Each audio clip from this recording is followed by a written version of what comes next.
É muito louco pensar o que a nossa profissão mudou de uns meses para cá. Pensar para vocês que um ano atrás o vídeo que eu publicava aqui no canal era um tutorial de TDD e hoje esse tipo de vídeo não sustenta mais. Você não aprende mais com vídeos de tutoriais. Hoje você aprende com chats, LLMs e tudo que está ao teu dispor, mas não mais um instrutor. A mesma coisa com o Dev Senior. Meses atrás, nosso cargo, né, a nossa profissão, era muito almejado, era muito requisitado, era muito espelhado e bonito. Hoje virou commodity. Uma pessoa que não sabe nada de programação consegue colocar um site em produção. Bom, e por que eu quero trazer isso tudo aqui para vocês, né, pessoal? Eu sinto que nossa profissão tá tornando e levando uma revolução. Poucas pessoas querem aceitar isso e tirar o commodity de lado, que a forma que a gente programava hoje não se sustenta mais. Não é mais o que as empresas esperam, principalmente empresas estrangeiras. Pessoas que querem se agarrar no perfeccionismo de ser especialista Java, especialista JavaScript, não quero mexer com nenhum framework porque quero pagar minhas contas há 20 anos. Olha, opiniões assim não se sustentam mais. Nas minhas newsletters, eu venho fazendo muitas pesquisas, eu sempre trago muitos dados. Eu vou deixar linkado aqui no vídeo para vocês o print de algumas pesquisas que mostram como a IA virou dia a dia e virou ferramenta essencial para uma pessoa desenvolvedora hoje trabalhar numa empresa americana, por exemplo. Empresas do Brasil ainda estão correndo um pouco nessa corrida da IA, digamos assim. Os preços, apesar de serem caros, ainda não custam o valor que eles devem custar. Uma empresa hoje de IA, por exemplo, o ChatGPT, não fecha no verde. Eu vou deixar alguns links de pesquisas e estudos que mostram que o valor que essas empresas cobram não é nem perto do que elas deveriam cobrar e do que custa de verdade. O que essas empresas acabam fazendo é amarrando a gente nessas ferramentas, tendo o poder absoluto de poder trocar o valor, poder aumentar o que quiser e a gente tem que pagar por isso. As empresas estão passando por essa revolução. Mas o papo que eu quero trocar com vocês aqui é um papo sobre o nosso dia a dia de trabalho. Comenta aqui se você é Dev Senior e é um Dev Senior antes da IA, igual eu. Bom, antes da gente ir para o conteúdo do vídeo, a minha reflexão aqui com vocês, como eu disse no início do vídeo, IA nas empresas americanas já virou dia a dia. Se essa é a tua vontade de estar espelhada e estar acompanhando o que o mercado de verdade pede de uma pessoa dev, e você quer realmente trabalhar, ganhar um salário em dólar, você já tentou fazer isso por conta e não deu certo? Ou você tem medo de sofrer muito em todo esse processo? Bom, eu te indico a clicar no link aqui abaixo, linkado no comentário, uma mentoria de 60 minutos gratuita com o time da Coders, uma empresa que é especializada em te acompanhar do início até a tua trajetória da vaga na gringa. Ano passado, com a mentoria deles, eu consegui dobrar o meu salário em dólar. Recomendo clicar no link aqui embaixo, sem compromisso, de graça, troca uma ideia sobre teu momento de carreira e quem sabe trabalhar na gringa ainda esse ano vai ser para você. E um agradecimento especial a Coders por ser uma grande parceira no canal e ter ajudando aqui os inscritos a conseguirem vagas na gringa. Pessoal, agora esse tópico, né, sobre o sênior. Eu confesso que esse é um vídeo muito difícil de fazer. Primeiro, porque eu preciso de dados. Segundo, eu preciso de evidências e experiências para contar um pouco para vocês como que tem sido e como que eu imagino que seja daqui para frente pra gente. Você que é dev sênior antes dessa revolução das IAs, até antes do ChatGPT, provavelmente deve ter passado mesmo que eu. Antes, tarefas que a gente demorava 2, 3 semanas para entregar, a gente entrega em horas. E a gente tem passado por uma revolução de, primeiro, empresas pedindo por gastos de tokens, agora empresas pedindo por menos gastos de tokens, porém tarefas sendo entregues em menos tempo, com mais resultado. E isso tem gerado uma percepção de que o nosso cargo e nossa profissão se tornou desenvolvedor de suporte. Porque a gente precisa analisar, mas a gente não tem tempo ainda de testar tudo por ponta a ponta. Apesar da gente ter agentes especialistas em segurança, ainda nem tudo entrega pra gente 100% com segurança.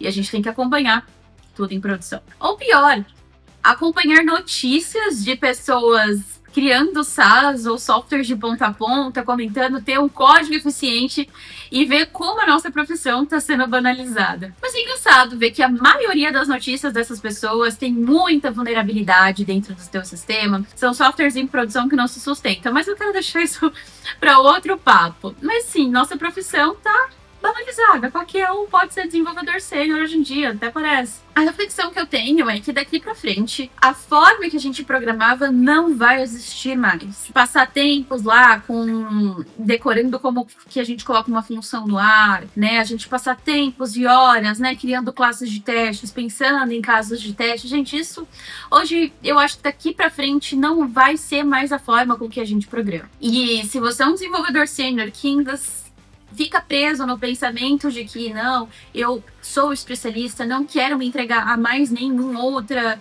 vertente, esquece. Na minha opinião, o dev especialista não vai mais acontecer. Hoje a gente precisa ser um desenvolvedor que entenda de front, de back, de DevOps. Claro que cada área vai ter a sua especialidade, mas se você ignora todas essas outras e não aprende, não tenta fazer com algum software seu, eu acho que as oportunidades vão diminuir cada vez menos. Minha percepção é de que a gente vai se tornar um dev full cycle cada vez mais, entender de ponta a ponta sobre cada sistema, entender sobre como cada área funciona e poder entregar sobre cada área. Por isso, imagino eu que as startups estão levando cada vez mais, os seus nomes desde sempre acreditarem nesse tipo de profissional, e é o que está se consolidando no mercado. Eu faço a mentoria de carreira, eu participo na Coders e toda semana eu tenho pego feedbacks de pessoas que têm feito processos seletivos e trabalhado em empresas internacionais, e eu vejo que está exatamente o mesmo cenário. Áreas mais nichadas é um ponto à parte, mas áreas de desenvolvimento web é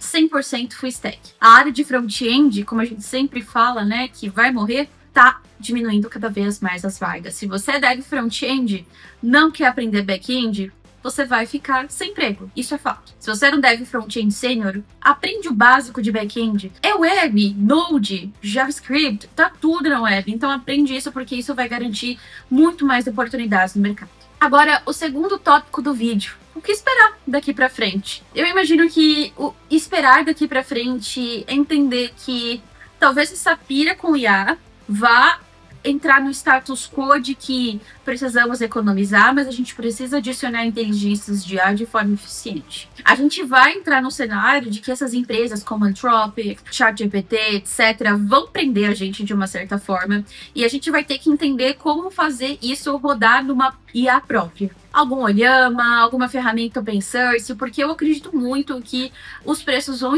explodir, vão ficar cada vez mais caros. Eu imagino que empresas vão ter que decidir se mantém mensalidades de IA ou mantém devs. E elas vão ter que abrir mão de alguma dessas coisas. Então, eu acredito que desenvolvedores ou profissionais que mostrem que é possível ter toda essa inteligência de IA rodando de uma forma mais open source, mais barata e eficiente, vai ganhar muito espaço no mercado, sim. Terceiro tópico que eu quero trazer aqui para vocês, pessoal, parte do orgulho. Eu vi poucos conteúdos sobre isso, mas intrinsecamente muitos devs apertados com o fato da nossa área não ser mais tão especial como era antes. Acho que algo que a gente está passando agora é algo que desenvolvedores com mais anos de experiência já passaram. Por exemplo, quando entrou a Google, quando a HTML nasceu, quando a IntelliSense nasceu. É a revolução de ver um trabalho que antes era muito manual se tornar mais automatizado. Que é o que tem acontecido com a gente. Eu quero saber de vocês, quem desde janeiro escreve uma linha de código? Poucas pessoas. E isso vai se tornar cada vez mais, gente. Nossa área vai mudar. Então é a gente entender que estamos passando por um momento de transição. Eu ainda não acho que é o status quo do que a nossa área vai ser por pelo menos 5 anos. A transição da IA expandindo cada vez mais. O custo tá até que por enquanto em conta, mas ainda vai aumentar. Bom, o último tópico, que eu queria trazer aqui para vocês é sobre as entrevistas. Muitas pessoas que me seguem, tem pessoal que é da mentoria aqui da Coders também que me segue, acompanha o quão injustos são as entrevistas. Muitas delas não pedem IA no live coding, não pedem IA do teste que você vai fazer. E sempre comentam, Ana, mas é tão injusto porque a gente usa IA no dia a dia. Como que eu vou passar isso nas entrevistas? Meu último tópico para fechar aqui com vocês é: parem de ser burro. A gente precisa parar de pensar que o código tem que ser entregue rápido, e esquecer da linha de raciocínio que acontece aqui. O que as empresas querem analisar de você e o que eu acho que a gente precisa colocar como na nossa cabeça que a IA não resolve isso? Análise, entendimento de problema. Coloca na tua rotina resolver todos os dias um exercício do HackerRank. Sem IntelliSense, sem SLint, sem A te ajudando nem nada. Como que tá a tua percepção numa análise de código? Você sabe onde tem que usar Bubble Sort? Onde tem que usar FIFO? Onde tem que usar o Map Reduce? Se não, eu me preocuparia com isso. E eu acho que esse é o tópico que poucas pessoas falam, mas que eu acho que é o que vai ser mais problemático daqui pra frente. A gente tá num looping infinito de entrega, a gente não senta e pensa, pera, isso aqui que eu tô fazendo faz sentido? Isso aqui vai crescer e se tornar algo legal? Se uma pessoa daqui 5 meses entrar e sem ler o meu código, vai entender o que está acontecendo? E isso é um pensamento analítico, que a IA está fazendo com que a gente se torne muito burro e entregar, e não faz com que a gente pense. E é exatamente isso que as empresas estão analisando nas entrevistas. O fato deles não te pedirem para usar IA, por exemplo, no live code, o que tem acontecido muito, especificamente com empresas no qual o core product é IA, é entender a tua linha raciocínio, a tua linha analítica. E não é simplesmente o fato de você resolver um exercício de ponta a ponta, que até antes da IA nunca foi o objetivo das empresas. É entender como você pensa, como você trabalha, se nas entrevistas você é uma pessoa que busca e pede feedback, se você entende o básico sobre tipos, o que é um loop, né? O porquê ele existe. Então, eu imagino que para as entrevistas, né, o que tem acontecido para a galera que tá querendo trocar de emprego, buscando emprego na gringa, essa é a análise. E claro, gente, System Design. Eu bato nessa tecla desde o ano passado, né? Um dos vídeos que mais bombou aqui no canal foi de System Design.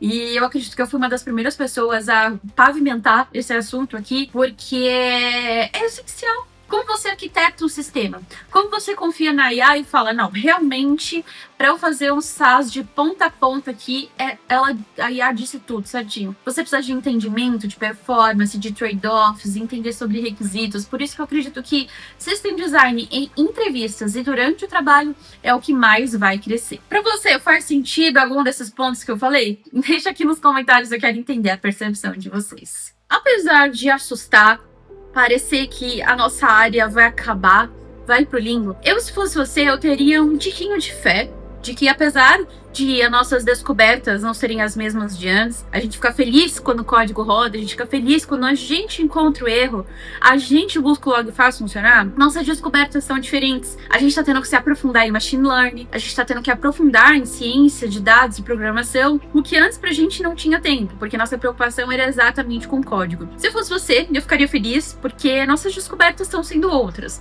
e nossos desafios no trabalho estão sendo outros. Nossas entregas estão rápidas, mas a gente precisa garantir e evidenciar que a qualidade disso que vá para a produção não vai voltar. Isso está sendo um desafio extremo, porque nossas entregas estão sendo rápidas, mas como sempre, antes da IA, entregar rápido não é sinal de sucesso, é sinal de eficiência. Eu espero que essa reflexão tenha deixado você um pouquinho mais contente, espero, com a nossa carreira. Eu quero muito que você deixe nos comentários a sua percepção e, claro, agenda tua mentoria gratuita com a Coders para entender aí teu momento de carreira. É algo que eu vejo muito aqui, pessoas que estão mais próximas de empresas internacionais são pessoas que têm tido percepções muito mais sensatas sobre o mercado, porque os americanos eles estão próximos do Vale do Silício,